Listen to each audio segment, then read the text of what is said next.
কাজে আজকে যারা ওই চোখ দখল করে মানুষকে জিম্মি করে পয়সা নিচ্ছে, আবার তরমুজের সময় ওই তরমুজ টানতে তাদের ট্রলি ব্যবহার করো, ঘাট ব্যবহার করো, ট্রলার ব্যবহার করো, চাঁদাবাজি করবে। জেলেরা মাছ ধরতে গেলে তাদের কাছ থেকে চাঁদাবাজি করবে, থানার দালালি করে মানুষকে হয়রানি করবে। আমরা এই ব্যবস্থা থেকে মানুষকে মুক্তি দিতে চাই। যেই কারণে ঢাকা থেকে একটি দলের প্রধান হয়ে আমাদের জাতীয় পরিচিতি এবং অবস্থান থেকে সত্ত্বেও ঢাকায় নির্বাচন না করে এলাকার মানুষের প্রতি দায়বদ্ধতা থেকে, এলাকার মানুষের প্রতি ভালোবাসা থেকে এই এলাকা থেকে নির্বাচন করার সিদ্ধান্ত নিয়েছি। আপনাদের দোয়া এবং সমর্থন ভালোবাসা চাই, এইটুকু বলবো। আপনারা, আমি আপনাদের প্রতিনিধি, আমি পুলিশ বলেন, প্রশাসন বলেন, সরকার বলেন, কাউকে তোয়াক্কা করি নাই। যেটা সত্য সেটা বলে গেছি, মানুষের পক্ষে লড়াই করে গেছি। ইনশাল্লাহ আপনারা যদি আমার সাথে থাকেন, আপনাদেরকে নিয়ে আমরা আমাদের বিজয়ের লক্ষ্যে পৌঁছাবো ইনশাআল্লাহ। আজকে যারা পেছনে অনেকেই আপনাদেরকে কটু কথা বলছে, ঢাকায় গিয়ে আমার সাথে দেখা করে, পেছনে আপনাদেরকে হুমকি দিচ্ছে, সার্কিট হাউসে গিয়ে আবার বলে ভাই বুঝেন তো আছি একজনের সাথে, এই করে কাজী এই সমস্ত হুমকি দামকিতে ভয়ভীতির কোনো কারণ নাই। সৎ সাহস নিয়ে এগিয়ে যান, আপনাদের বিজয় হবে। এই নির্বাচনের উপরে এই দেশের গণতন্ত্র এবং ভবিষ্যৎ নির্ভর করছে। এই নির্বাচনে যেন মানুষ উৎসব মুখর পরিবেশে ভোট দিতে পারে, বিভিন্ন রাজনৈতিক দলের যারা প্রার্থী হবে তারা যেন নির্বিঘ্নে সভা সমাবেশ প্রচার প্রচারণা করতে পারে। একটি অংশগ্রহণমূলক এবং উৎসব মুখর নির্বাচনের মধ্য দিয়ে আগামীর গণতান্ত্রিক বাংলাদেশ বিনির্মাণ হবে, যেই বাংলাদেশ বিনির্মাণের জন্য এই দেশের ছাত্র, শ্রমিক, জনতা, নাগরিকরা এই জুলাই আগস্টে আন্দোলন সংগ্রাম করেছে, বন্দুকের নলের মুখে জীবন দিয়েছে। এই 10 মিনার ছেলে জিহাদ আপনারা জানেন, 10 মিনার নয়, শুধু সারা বাংলাদেশে এইভাবে 2 সহস্রাধিক সাধারণ ছাত্র, যুবক, তরুণরা জীবন দিয়েছে। তারা একটি স্বৈরাচারী কর্তৃত্ববাদী শাসন থেকে ভোটের অধিকার ফিরিয়ে আনার জন্য, গণতন্ত্র ফিরিয়ে আনার জন্য, যেখানে দল, মত, ধর্ম, বর্ণ নির্বিশেষে সকল মানুষ মিলেমিশে সহনশীলতার সাথে বাস করবে, শান্তি এবং সম্প্রীতির একটি বাংলাদেশ হবে, সেই কাঙ্ক্ষিত রাষ্ট্র বিনির্মাণ করার জন্যই আমাদের লড়াই ছিল। সেই লড়াই আমরা বিজয়ী হয়েছি। কাজে আজকে আমাদের একটি বিষয় মনে রাখতে হবে, আমাদের আচার আচরণে, আমাদের কর্মকাণ্ডে কেউ যেন আমাদের মধ্যে ওই রকমের আগেকার সরকারের লোকদের মতো যেন বৈশিষ্ট্য খুঁজে না পায়।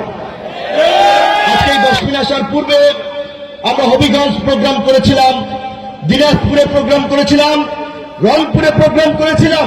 কারণ আপনারা জানেন গণ অধিকার পরিষদ একটি নিবন্ধিত রাজনৈতিক দল, সারা বাংলাদেশে তার সংগঠন আছে, কর্মী সমর্থক নেতা কর্মী আছে, সব জায়গায় একই বক্তব্য আমরা দিচ্ছি যে আমাদেরকে সকলে মিলেমিশে আগামীর নতুন বাংলাদেশ বিনির্মাণ করতে হবে।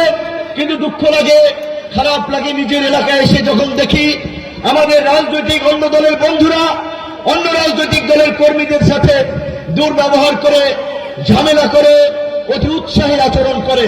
তাই আমি সকলকে সতর্ক করে দিয়ে বলতে চাই, শেখ হাসিনার মতো প্রভাবশালী একজন প্রধানমন্ত্রী, যার আঙ্গুলির হালুড়িতে পুরো বাংলাদেশ উঠেছে আর বসেছে, গত 16 বছরে খালেদা জিয়া থেকে শুরু করে বিএনপির শীর্ষ নেতাদেরকে জেলে নিয়েছেন, জামাতের নেতাদেরকে ফাঁসি দিয়েছেন, সমস্ত বাংলাদেশকে তার নিয়ন্ত্রণের মধ্যে রেখেছেন।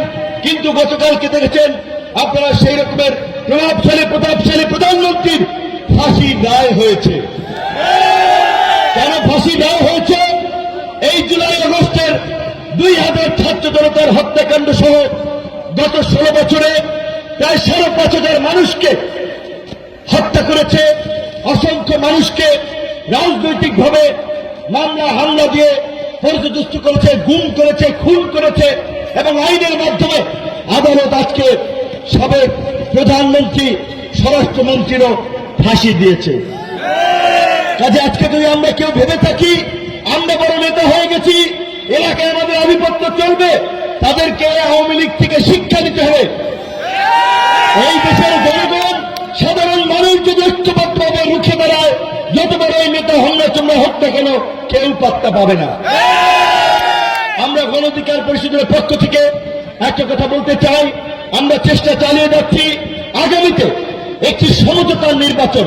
এই গণ অভ্যুত্থানের অংশীদার রাজনৈতিক দল সমূহ সবাই মিলে একটি সমঝোতার নির্বাচন হবে।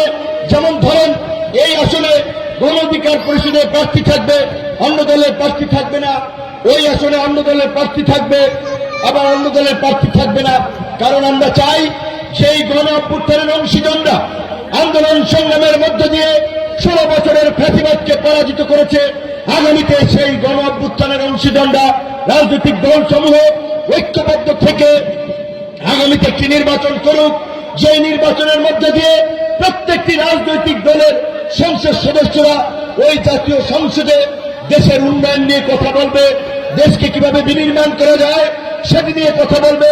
তাই আমরা এই ঐতিহাসিক নির্বাচনে আমরা সকল রাজনৈতিক দল মিলে আমরা একটি সমঝোতার নির্বাচনের দিকে আগাচ্ছি, আলাপ আলোচনা করছি। কিন্তু দেখা যায় আঞ্চলিক পর্যায়ের কিছু নেতৃবৃন্দের অতি উৎসাহী ভূমিকার কারণে এই জাতীয় ঐক্য বিনষ্ট হতে যাচ্ছে। জাতীয় ঐক্য এবং সংহতি বিনষ্ট হওয়ার মধ্যে দিয়ে দেশে আরেকটি সংকট তৈরি করার পায়তারা চলছে।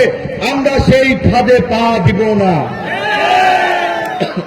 আমরা মনে করি আগামী নির্বাচনে আমাদের ঐক্যবদ্ধভাবে কাজ করতে হবে, এবং শুধু নির্বাচন নয়, নির্বাচনের পরে এই জনপদের উন্নয়নের স্বার্থে আমি বলতে চাই, আমি যদি নির্বাচিত হই, বিএনপি বলেন, জামাত বলেন, ইসলামী আন্দোলন, অন্যান্য সকল দলের প্রতিনিধিদেরকে নিয়ে এইভাবে একই মঞ্চে বসে গোল টেবিল করে আলাপ আলোচনার মধ্যে দিয়ে আমরা এই এলাকাকে কিভাবে এগিয়ে নেওয়া যায়, এই জনপদকে কিভাবে শান্তির জনপদে পরিণত করা যায়, আমরা সেই লক্ষ্যে কাজ করব। আজকে আপনারা যারা রাস্তাঘাটে চলাচল করেন, আপনারা দেখেছেন এই শুধুমাত্র গলাচিপা দশমিনা নয়, প্রকৃত অর্থে এই দক্ষিণাঞ্চলেরই যোগাযোগের একটা বেহাল অবস্থা।